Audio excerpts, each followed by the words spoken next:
Good morning, everyone. Wish you have in good shape and able to listen to our presentation for the next couple of minutes about our project award. We are the group 5. We have 5 members from relative different backgrounds of the institution. Let me quickly introduce our member. Myself, Nicholas from PT SMI, Pak Fahrul from PT SMI as well, Pak Meseno from MOF in Gretel Office, Pak Yanis from Provincial Government of East Nusa Tenggara, and Pak Adri from KPMG Advisory. Today, we would like to share with you about our project entitled Accelerating Limited Concession Scheme, or LCS, for mobilizing private sector investment in Indonesia. Next, to begin, we would like to share you about our context, Indonesian infrastructure ecosystem, and synthesis of our problem statement. Refer to Indonesia Mid-Term Strategic Planning, or RPJMN. Indonesia will require more than 6,000 trillion rupiah to deliver infrastructure across our archipelago between 2020 and 2024. However, it is estimated that central and local state budget can only contribute 37% to the financing. So what does this imply to us? This implies that 63% of infrastructure fund need to come from private sector, which we found it is very challenging task.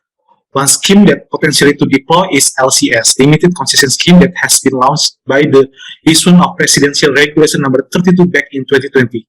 Basically, this scheme aims to monetize of existing public asset through concession right or lease to obtain funds that are able to reinvest for new infrastructure. This scheme has been explored and implemented globally, including in Australia. The introduction of LCS in Indonesia is very, very limited. Currently, the national government, under the coordinating Ministry of Economic Affairs, and still developing technical regulation to specify any provision under the regulation. This momentum is right to us to make an effort to expedite the introduction of LCS in Indonesia by exploring this scheme by developing policy brief in order to provide recommendation for accelerating the implementation of the LCS in Indonesia. Next. So what LCS? What's different with asset recycling? Asset recycling strategy involves two key activities. The first one is divesting existing asset to a private consortium and investing in a new infrastructure asset. In other words, asset recycling involves the monetization of existing public assets through lease or sale to the private sector, with all funds received by the government being reinvested in new infrastructure. This offers the opportunity to provide newly needed infrastructure without adding public debt, while maintaining or potentially improving existing infrastructure service delivery. On the other hand, LCS is one asset strategy model in which the public asset owner grants a concession to the private sector to operate certain assets for a definitive period of time.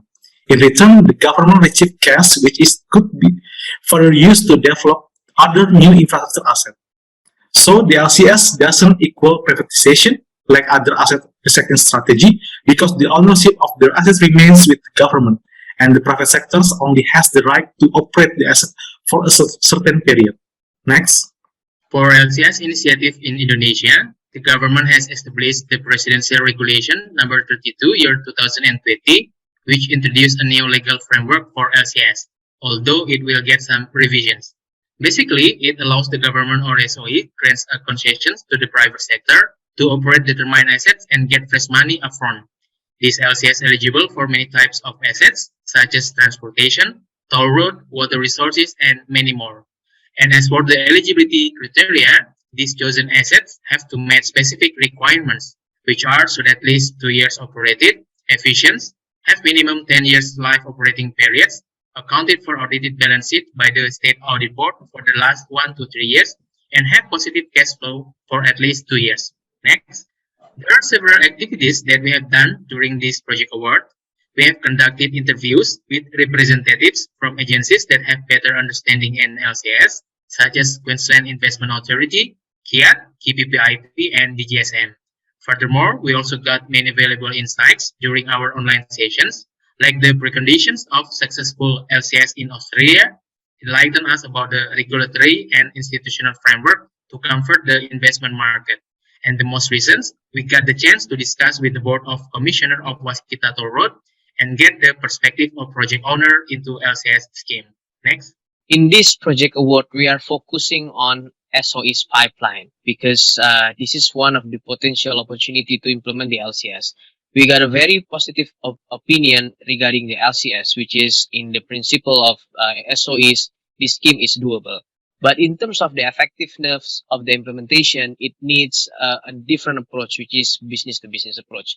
We had opportunity to look at three conditions coming from the three SOEs, which is first is Waskita Karya, the second one is Jasa Marga, and the third one is Utama Karya, which has different type of appetite in terms of implementing LCS. For example, Waskita Karya is really interested to implement the LCS because they just want to actually build the infrastructure, and then after they get concession, they will divest this asset to the private sectors.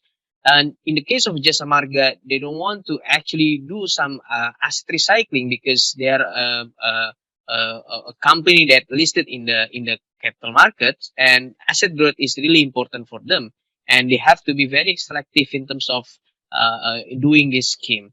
And for the case of Utama Karya, they also interest in implementation of LCS, but in terms of the project quality that they face some difficulties because the projects that they manage is actually not yet in the positive cash flow for at least 2 years, which is one of the criteria for implementing the LCS.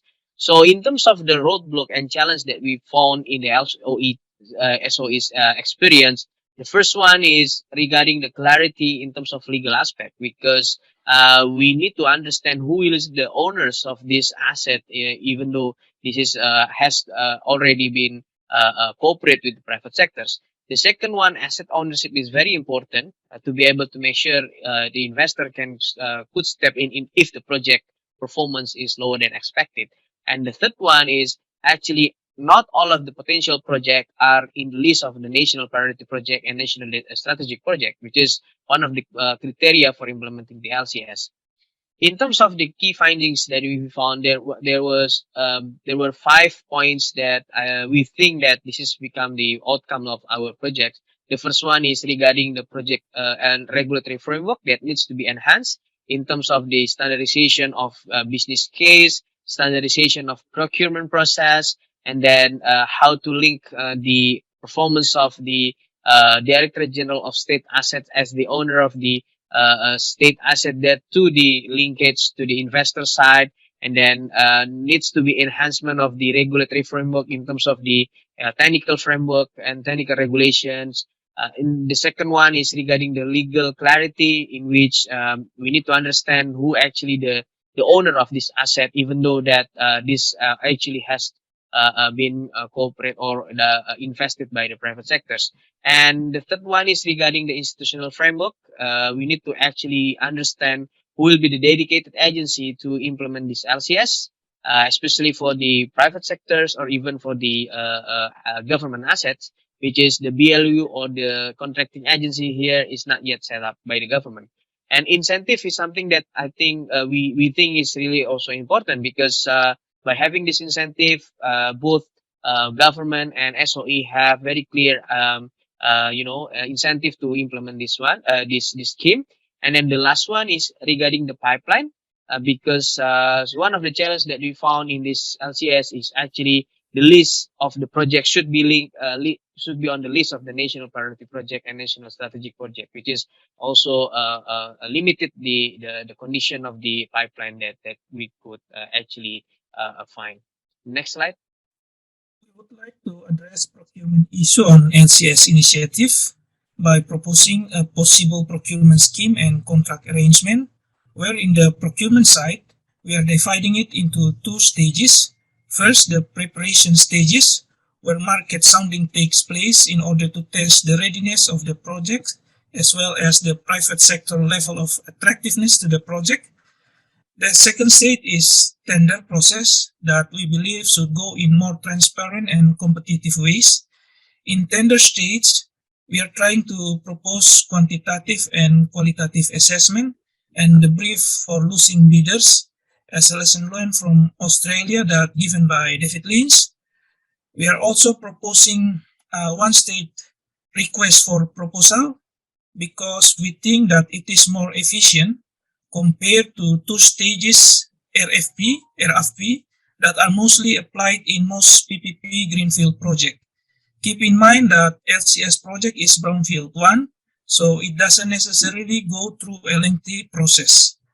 And on contract arrangement, we are going to make sure that the contract should take into account risk sharing, as it is the golden rule of PPP project, including LCS, the payment of upfront lump sum fees and concession duration should be limited in certain period of time, equal right and obligation for both parties, the GCA and the concessionaire, as well as restriction and compensation, termination, settlement of disputes, and lastly, the handover or transfer of the asset back to the government.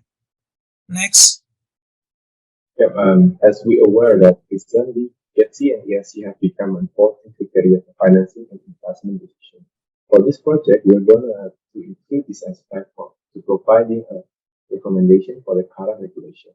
As we know, currently the government has initiated to review the presidential regulation applicable to 2020 by including GETSI and ESG principle as part of the assessment criteria for asset recycling. For that condition, in this project, we are proposing recommendation by establishing GETSI and ESG criteria as a screening tool with the selection for asset financing as below. So the first one is that properties that used to have benefit or impacts on society and the environment will acquire top priority in financing. The second one, the stakeholder must agree to include social and environmental programs during the operation of the state properties. The third one is the private sector must provide an action plan accommodating GETSI and ESG during asset utilization. And the last one, the government are proposed to provide assessment criteria, sample program, expected impact, strategy, and management for GETSI and ESG principle or for each asset that will be utilized. Next, as a conclusion, support the project completion, we are highlighting several key points as below. The first one, LSE limited concession scheme expand an option through which the government could raise private financing to fund future infrastructure projects. With the LCS model, the government recycles certain good assets, enabling them to monetize. And then for the successful LCS project, government should enhance the five aspects, which is comprised of regulatory and legal institutional incentive in the pipeline. And for the social-based enhancement, the government should also consider the enhancement of LCS regulation in procurement and GETSI principle. And last one, for the economic-based enhancement, government should also consider the methodology of wider economic benefit analysis as part of the decision framework. I think all the things should be considered, and that's all for the finalization that we provide in the project. Thank you everyone for the participation.